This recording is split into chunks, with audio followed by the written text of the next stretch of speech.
नमस्कार, खबर समय जगत में आपका स्वागत है। मैं हर्षिता जौहरी। आइए नजर डालते हैं देश प्रदेश से जुड़ी तमाम। भोपाल चिकित्सा शिक्षा मंत्री विश्वास सारंग ने बीजेपी प्रदेश कार्यालय में मीडिया से चर्चा करते हुए कहा कि यह निश्चित है कि 10 नवंबर को चुनाव परिणाम आने के बाद 11 नवंबर को कमलनाथ प्रदेश में नहीं रहेंगे। उन्होंने कहा कि 15 महीनों में कमलनाथ सरकार ने केवल उनके मंत्रियों और गुर्गों का ही विकास किया। विश्वास सारंग ने कांग्रेस पार्टी पर जमकर हमला बोलते हुए कहा कि 15 महीनों की कांग्रेस सरकार ने ना तो जनता का विकास किया और ना ही किसानों का। 15 महीने दिग्विजय सिंह के इशारों पर प्रदेश की सरकार चली है, लेकिन आज दिग्विजय सिंह कहीं नजर नहीं आ रहे। जैसे पहले एक विज्ञापन आया करता था जिसमें कहते थे दाग ढूंढते रह जाओगे, उसी तरह से आज मध्य प्रदेश में दिग्विजय सिंह को भी ढूंढना पड़ रहा है। मध्य प्रदेश में उपचुनाव का प्रचार प्रसार करने के लिए उद्धव ठाकरे को आमंत्रित किया गया है। इसको लेकर मंत्री विश्वास सारंग ने कांग्रेस पर हमला बोलते हुए कहा कि जिस पार्टी का अध्यक्ष इम्पोर्टेंट हो, उस पार्टी के स्टार प्रचारक भी इम्पोर्टेंट हुई होंगे। चुनाव की तैयारियां शुरू भी हो गई हैं और बहुत कुछ हद तक कैंपेन बहुत तेज गति से चल पड़ा है। कल मध्य प्रदेश के पूर्व मुख्यमंत्री कमलनाथ जी ने दो बातें कही। एक तो उन्होंने कहा है कि उनके मुख्यमंत्री रहते हुए विकास को लेकर कभी भी उन्होंने पैसे की कमी नहीं आने दी। ये बात सही है कि कमलनाथ जी की सरकार में विकास हुआ तो केवल और केवल कांग्रेस के गुर्गों का हुआ। ये बात सही है कि कांग्रेस की सरकार में यदि विकास हुआ तो केवल मुख्यमंत्री निवास और मंत्रियों के बंगले का हुआ। वो कमलनाथ जी की सरकार जो 15 महीने तक मध्य प्रदेश में रही, 1 इंच भी सड़क नहीं बनी, 1 यूनिट भी बिजली का उत्पादन नहीं हुआ। संबल योजना जो गरीब के घर में उजियाला और खुशहाली लाने की योजना माननीय शिवराज सिंह चौहान जी की सरकार ने शुरू की थी, बड़ी बदतमीजी के साथ, बड़ी निर्दयता के साथ कमलनाथ जी ने वो संबल योजना बंद कर दी और कहा कि खजाना नहीं है।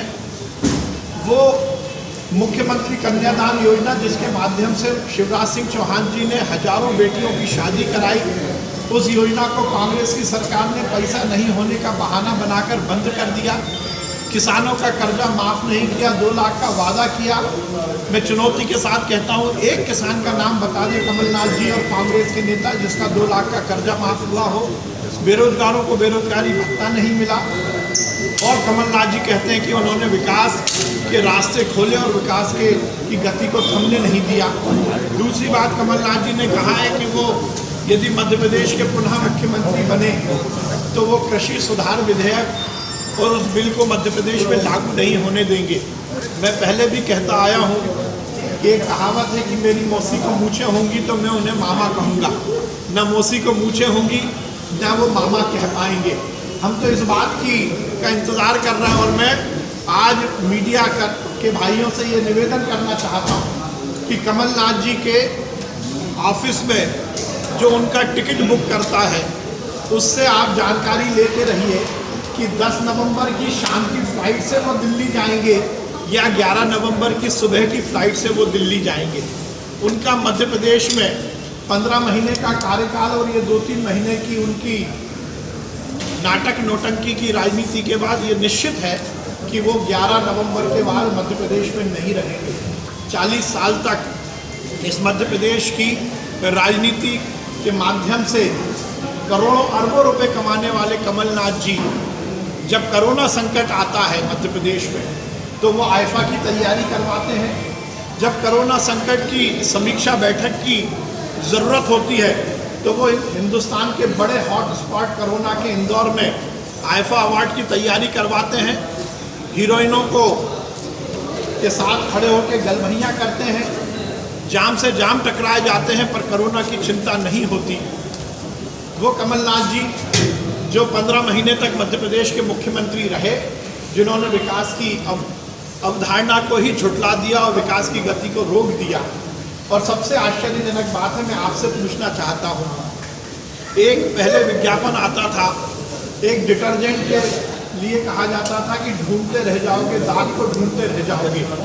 आज वो दिग्विजय सिंह जी जो 15 महीने तक कमलनाथ जी की सरकार का रिमोट थामे रहे, वो कहाँ हैं? ढूंढते रह जाओगे। बेड़ा गर्क करने वाले पहले मध्य प्रदेश का बेड़ा गर्क किया, फिर सरकार का बेड़ा गर्क किया और अब वो दिग्विजय सिंह जी कहाँ हैं। मैं आपके माध्यम से लगातार ये खबरें भी सुनता आ रहा हूँ कि मध्य प्रदेश में कांग्रेस के स्टार प्रचारक बाहर से आएंगे, चाहे वो सचिन पायलट जी हों, चाहे अशोक गहलोत जी हों, चाहे भूपेश बघेल जी हों। और सुना है, आप ही ने बताया है कि कांग्रेस के कैंपेन के लिए शायद उद्धव ठाकरे जी भी आने वाले हैं। मीडिया ने बड़ा आश्चर्य व्यक्त किया, पर मुझे आश्चर्य नहीं है। जिस राजनीतिक दल का राष्ट्रीय अध्यक्ष ही इम्पोर्टेड होगा, उसका स्टार प्रचारक भी इम्पोर्टेड ही होगा। ये बात सुनिश्चित हो गई कि मध्य प्रदेश कांग्रेस के पास एक भी इस लायक या इस स्तर का नेता नहीं है जो मध्य प्रदेश के मुख्यमंत्री शिवराज सिंह चौहान जी के कद का हो, जो हमारे नेता ज्योतिरादित्य सिंधिया जी के कद का हो, जो हमारे नेता नरेंद्र सिंह तोमर जी के कद का हो, जो हमारे प्रदेश अध्यक्ष बीटी शर्मा जी के कद का हो। और इसीलिए इन्हें जरूरत पड़ रही है इम्पोर्टेड नेता बुलाने की।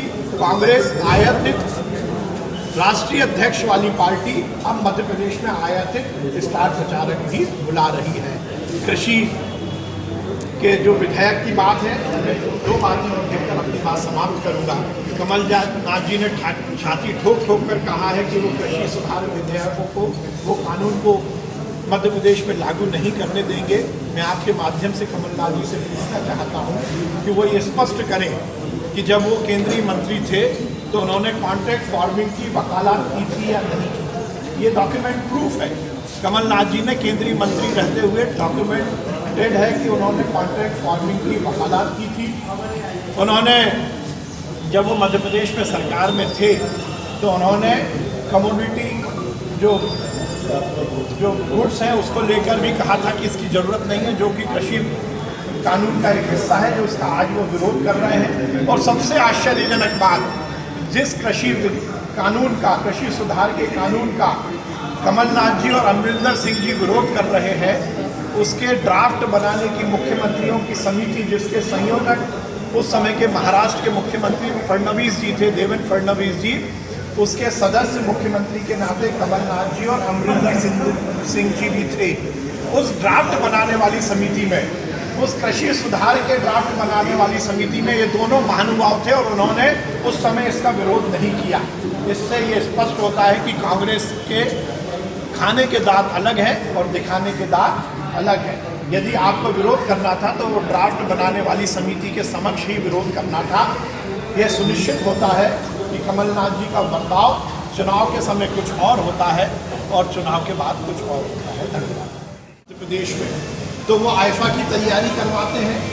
जब कोरोना संकट की समीक्षा बैठक की ज़रूरत होती है तो वो हिंदुस्तान के बड़े हॉट स्पॉट कोरोना के इंदौर में आईफा अवार्ड की तैयारी करवाते हैं। हीरोइनों को के साथ खड़े होकर गलभैयाँ करते हैं, जाम से जाम टकराए जाते हैं, पर कोरोना की चिंता नहीं होती। वो कमलनाथ जी जो 15 महीने तक मध्य प्रदेश के मुख्यमंत्री रहे, जिन्होंने विकास की अवधारणा को ही झुठला दिया और विकास की गति को रोक दिया। और सबसे आश्चर्यजनक बात है, मैं आपसे पूछना चाहता हूँ, एक पहले विज्ञापन आता था, एक डिटर्जेंट के लिए कहा जाता था कि ढूंढते रह जाओगे, दाग को ढूंढते रह जाओगे। आज वो दिग्विजय सिंह जी जो 15 महीने तक कमलनाथ जी की सरकार का रिमोट थामे रहे, वो कहाँ हैं? ढूंढते रह जाओगे। बेड़ा गर्क करने वाले, पहले मध्य प्रदेश का बेड़ा गर्क किया, फिर सरकार का बेड़ा गर्क किया, और अब वो दिग्विजय सिंह जी कहाँ हैं? मैं आपके माध्यम से लगातार ये खबरें भी सुनता आ रहा हूँ कि मध्य प्रदेश में कांग्रेस के स्टार प्रचारक बाहर से आएंगे, चाहे वो सचिन पायलट जी हों, चाहे अशोक गहलोत जी हों, चाहे भूपेश बघेल जी हों। और सुना है, आप ही ने बताया है कि कांग्रेस के कैंपेन के लिए शायद उद्धव ठाकरे जी भी आने वाले हैं। मीडिया ने बड़ा आश्चर्य व्यक्त किया, पर मुझे आश्चर्य नहीं है। जिस राजनीतिक दल का राष्ट्रीय अध्यक्ष ही इम्पोर्टेड होगा, उसका स्टार प्रचारक भी इम्पोर्टेड ही होगा। ये बात सुनिश्चित हो गई कि मध्य प्रदेश कांग्रेस के पास एक भी इस लायक या इस स्तर का नेता नहीं है जो मध्य प्रदेश के मुख्यमंत्री शिवराज सिंह चौहान जी के कद का हो, जो हमारे नेता ज्योतिरादित्य सिंधिया जी के कद का हो, जो हमारे नेता नरेंद्र सिंह तोमर जी के कद का हो, जो हमारे प्रदेश अध्यक्ष बीटी शर्मा जी के कद का हो। और इसीलिए इन्हें जरूरत पड़ रही है इम्पोर्टेड नेता बुलाने की। कांग्रेस आयातित राष्ट्रीय अध्यक्ष वाली पार्टी अब मध्य प्रदेश में आयातित स्टार प्रचारक भी बुला रही है। कृषि के जो विधायक की बात है, दो बातें और कहकर अपनी बात समाप्त करूंगा। कमलनाथ जी ने छाती ठोक ठोक कर कहा है कि वो कृषि सुधार विधेयकों को, वो कानून को मध्य प्रदेश में लागू नहीं करने देंगे। मैं आपके माध्यम से कमलनाथ जी से पूछना चाहता हूँ कि वो ये स्पष्ट करें कि जब वो केंद्रीय मंत्री थे तो उन्होंने कॉन्ट्रैक्ट फार्मिंग की वकालत की थी या नहीं। ये डॉक्यूमेंट प्रूफ है। कमलनाथ जी ने केंद्रीय मंत्री रहते हुए डॉक्यूमेंटेड है कि उन्होंने कॉन्ट्रैक्ट फार्मिंग की वकालत की थी। उन्होंने खबर समय जगत के लिए संवाददाता शक्ति Bharti Bhopal. For latest news, subscribe to our channel and press the bell icon.